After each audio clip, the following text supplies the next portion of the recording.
Hey there, so how to install Character.AI app on your phone. This is a new interesting app. It was just released. Before that, it was available on a website. You could just go on like beta.character.ai to visit that website. Now this is available. So chat with anyone, anywhere, anytime, and experience the magic of an AI that hears you, understands you, and remembers you. With Character.AI, you can talk about everything you want as much as you want. Discover millions of user-created AIs, each with their own personality.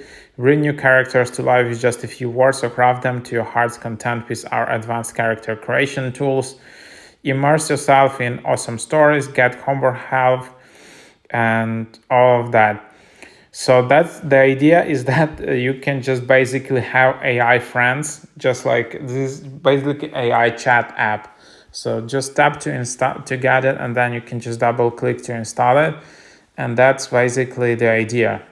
So then you can just tap open, and then you can just tap get started, or you can create your account here, and then you just select which AI character you wanna talk with. So these are like different kind of AI bots which you can engage in chat with, and the similar app is called Chai. But yeah, there you have it.